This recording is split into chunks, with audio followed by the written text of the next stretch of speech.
नमस्कार, मैं Uday Shankar. News bioscope में आप सबों का स्वागत है। बात करेंगे बिहार की। बिहार में जेडीयू की बैठक हुई और जेडीयू की बैठक में सबसे बड़ा मुद्दा झारखंड में होने जा रहे विधानसभा चुनावों का रहा।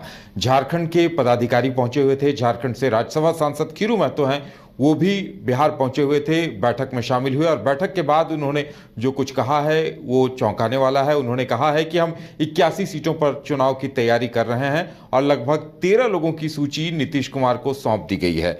ज्यादा जानकारी के लिए इस वक्त हमारे साथ हमारे बिहार संपादक एस के राजीव जुड़े हुए हैं। सीधे चलेंगे उनके पास। राजीव जी, जिस तरह से जेडीयू की बैठक हुई है और 13 प्रत्याशियों की सूची देने की बात कही गई है, क्या लगता है जेडीयू ने अपने इरादे जता दिए हैं अभी से? नहीं, देखिए उदय जी, आपको याद होगा कि आज पहले नीतीश से उनकी मुलाकात 2 घंटे तक लंबी चली और उस बाद ने विधिवत ट्वीट किया और उस ट्वीट में यह लिखा कि चुनाव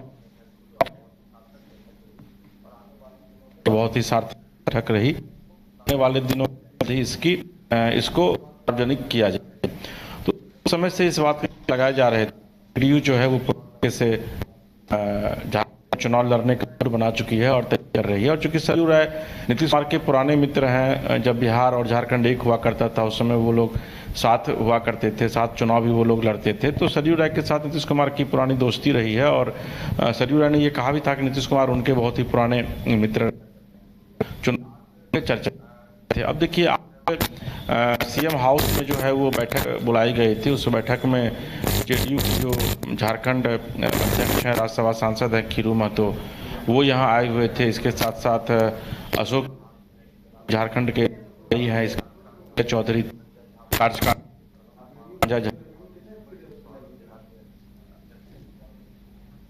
कुशवाहा जो बिहार के बैठक लगभग 2 घंटे तक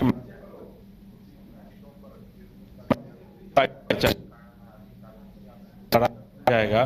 तो किन किन सीटों पर है वो प्रभुत्व का है आज की तारीख में, या फिर वोटर्स हैं जेडीयू के। चूंकि आपको ये पता है जी कि जेडीयू के साथ वही वोटर हैं जो कुशवाहा है, कुर्मी है।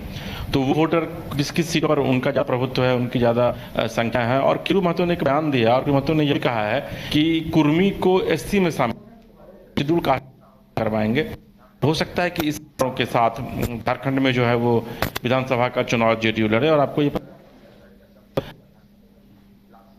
क्या झारखंड में लागू हो जाए और अक्टूबर चुनाव हो जाए, अक्टूबर नवंबर वीक में। तो ऐसी स्थिति में तमाम राजनीतिक दल वो चुनावी न सिर्फ विचार विमर्श कर रहे हैं बल्कि चुनावी मंथन में जोड़ तोड़ में पूरी तरीके से लग गए हैं। और आज जो बयान आया है मीटिंग के बाद, उसमें यह कहा गया है कि 81 सीटों पर जो है वो तैयारी कर रही है, लेकिन कम से कम 11 सीट पर जो है वो जेडीयू लड़ेगी।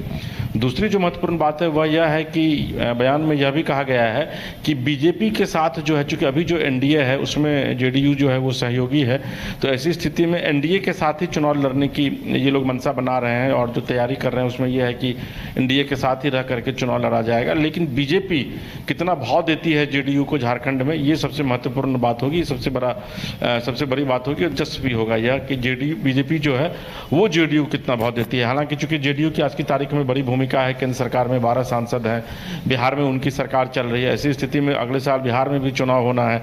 तो बीजेपी भी मुझे लगता है कि यह चाहेगी कि जेडीयू के साथ जो है, चूंकि एलआई को पार्टनर को बढ़ाना है बीजेपी को भी, तो ऐसी स्थिति में अगर वो जेडीयू को साथ लाती है तो निश्चित तौर पर बीजेपी का भी जो सीट जो है वह वहाँ पर बढ़ सकता है। हालांकि क्या कुछ होगा ये तो बीजेपी ही बताएगी, लेकिन इतना तय है कि जेडीयू जो है वो झारखंड में चुनाव लड़ेगी और उसकी तैयारियां विधिवत शुरू कर दी गई हैं। जी उदय जी। बिल्कुल राजीव जी, लगता है जेडीयू को पुराने दिन याद आ रहे होंगे जब लगभग आधे दर्जन विधायक जेडीयू के हुआ करते थे और उन दिनों को जेडीयू याद कर फिर से एक बार तैयारी में जुट रही होगी।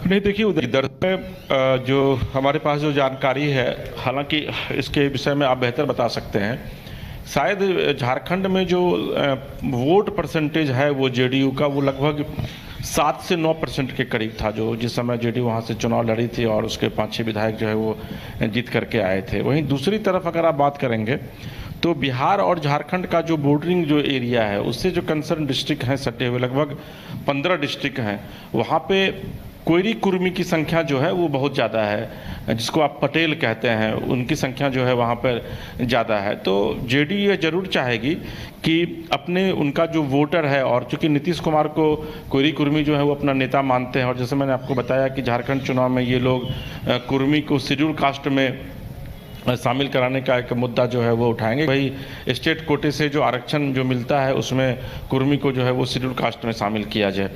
तो ऐसी स्थिति में नीतीश कुमार को निश्चित तौर पर यह लगा होगा कि क्यों नहीं अब पार्टी का दायरा बढ़ाया जाए, पार्टी को जो है वो बिहार से आगे लेके जाया जाए, और ये नेशनल पार्टी बनाने की पूरी तैयारी में भी जेडीयू जो है वो लगी हुई है खुद को। और यही वजह है कि जब संजय झा राष्ट्रीय अध्यक्ष बने थे तो उन्होंने यह कहा था कि राष्ट्रीय स्तर पर किस तरीके से पार्टी को बढ़ाया जाए, संगठन का किस तरीके से विस्तार किया जाए, इस पूरे मामले को लेकर के उनको कार्यकारी अध्यक्ष बनाया गया। और नीतीश कुमार ने भी ये बयान,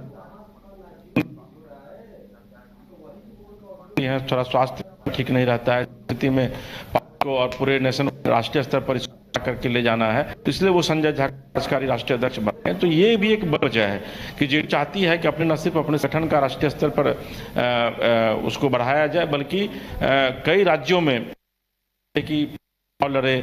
देखिए महाराष्ट्र में भी चुनाव है दिसंबर में, हरियाणा में चुनाव है, झारखंड में चुनाव है। तो ऐसी स्थिति में जेडीयू यह जरूर कोशिश करेगी कि अपने कुछ उम्मीदवारों को वो चुनाव लड़ाए, ताकि कम से कम ये पता चल सके कि नहीं भाई जेडीयू का वोट परसेंटेज क्या है। हालांकि जब लास्ट टाइम चुनाव कुछ विधानसभा चुनाव में जब जेडीयू चुनाव लड़ी थी तो वोट परसेंटेज बहुत कम रहा था, माइनस में रहा था, 0 समथिंग रहा था। लेकिन झारखंड में चूंकि जनाधार रहा है, विधायक भी रहे हैं, बिहार का पड़ोसी राज्य है, नीतीश कुमार के विषय में कहा जाता है कि उनकी सरकार जो है वो सुशासन की सरकार है। स्थिति में नीतीश कुमार चाहेंगे कि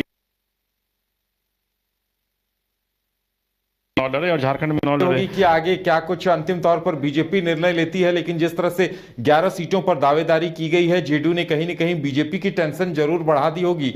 बीजेपी इस मसले से कैसे निपटती है ये देखने वाली बात होगी। हमारे साथ जुड़ने के लिए और जानकारी देने के लिए आपका बहुत बहुत धन्यवाद। कमाल करते हो जी, बच्चे घूमने की इतनी जिद कर रहे हैं और तुम हो कि तुम्हें फुर्सत ही नहीं मिल रही। अब इतनी गर्मी में जाए तो जाए कहाँ? इस गर्मी में मस्ती और फन का आ गया है परफेक्ट डेस्टिनेशन, वाइल्ड वादी, जहाँ है water park, bird park, flower park, trampoline park, amusement park, 250 feet लंबा, जिप लाइन और क्रिकेट स्टिमुलेशन का खूबसूरत नजारा। वाइल्ड वादी, 10 माइल चौक, रांची। वाइल्ड वादी यानी अनलिमिटेड फन और अनलिमिटेड मस्ती।